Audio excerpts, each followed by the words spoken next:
समय की कमी का होना किसी भी इंसान की जिंदगी का सबसे बड़ा सफेद झूठ है।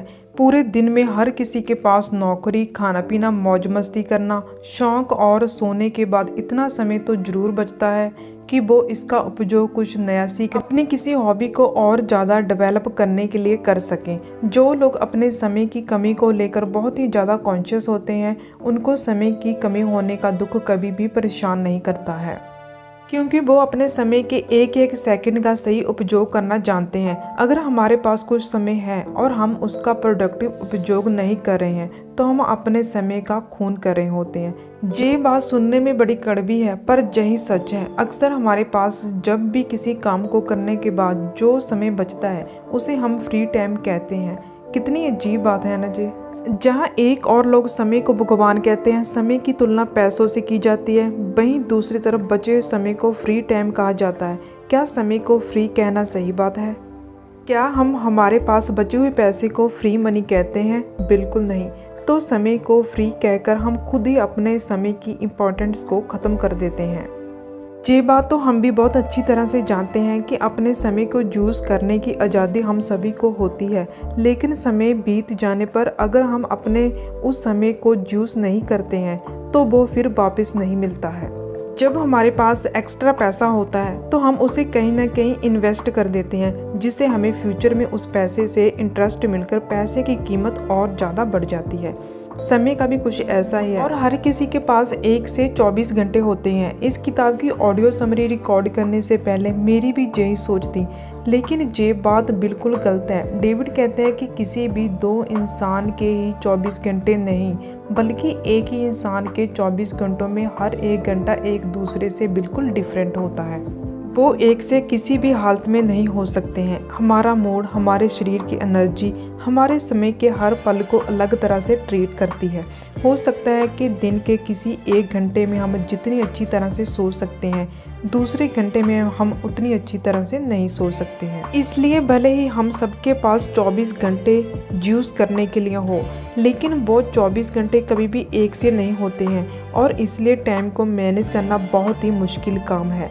लेकिन दोस्तों, आप टेंशन मत लीजिए। इस बुक की पूरी समरी सुनने के बाद आपको टाइम मैनेजमेंट डिफ़िकल्ट टास्क नहीं लगेगा। हम आगे बहुत सी ऐसी तकनीकों के बारे में जानेंगे जिनका इफेक्टिवली यूज़ कर हमारे लिए टाइम मैनेजमेंट आसान काम हो जाएगा। लेखक अपनी बात को कुछ उदाहरण देकर समझाने की कोशिश करते हैं। कोई लेखक यदि नावल लिखता है तो हो सकता है कि उसकी एक भी कॉपी ना बिके।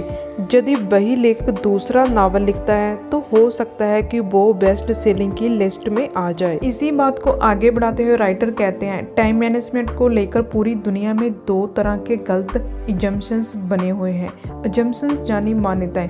पहला गलत एजम्पशन ये है कि टाइम मैनेजमेंट कमोडिटी की तरह है। आगे बात करते हैं दूसरे एजम्पशंस के बारे में कि कम समय में ज़्यादा आउटपुट लेना भी इफेक्टिव टाइम मैनेजमेंट नहीं है।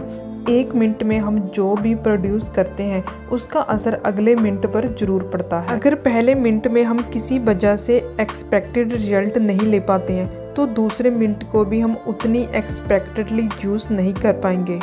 ये बात पहले एजम्पशन से जुड़ी हुई है और हमारे मूड पर डिपेंड करती है। कुछ गलत या डिज़ायरेबल ना होने पर मूड का ठीक ना होना बड़ी सामान्य सी बात है, जो टाइम मैनेजमेंट को इफ़ेक्ट करती है। इसी तरह यदि कोई बिजनेस शुरू करता है तो वो सक्सेस ना भी हो और उसके सक्सेस ना होने पर फिर से दूसरा बिजनेस शुरू करने पर वो उम्मीद से ज़्यादा प्रॉफिटेबल हो सकता है। हमें जहां इस उदाहरण से समझने वाली बात यह है कि सक्सेस और फेलियर दोनों तरह के रिजल्ट मिलने पर भी दोनों में इन्वेस्ट किया गया समय और की गई मेहनत एक सी ही होती है। लेखक अपने हर नावल को लिखने के लिए एक सी मेहनत करता है। बिजनेसमैन बिजनेस को सेट करने के लिए एक सी मेहनत करता है, लेकिन फिर भी उसे एक में सक्सेस मिलती है और एक में नहीं।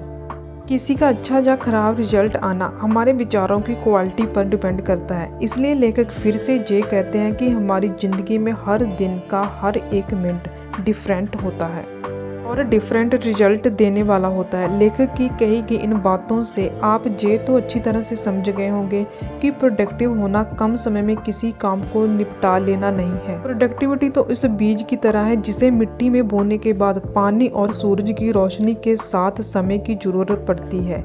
तभी जाकर उसमें से पौधा बनता है। को प्रोडक्टिविटी के साथ कनेक्ट करें तो ये हमारे माइंड को अच्छे विचार पैदा करने और बनाने की एक तरह की कंडीशन है। लेखक जहाँ कहते हैं कि प्रोडक्टिव होने के लिए टाइम को मैनेज करने की नहीं, माइंड को मैनेज करने की ज़रूरत है।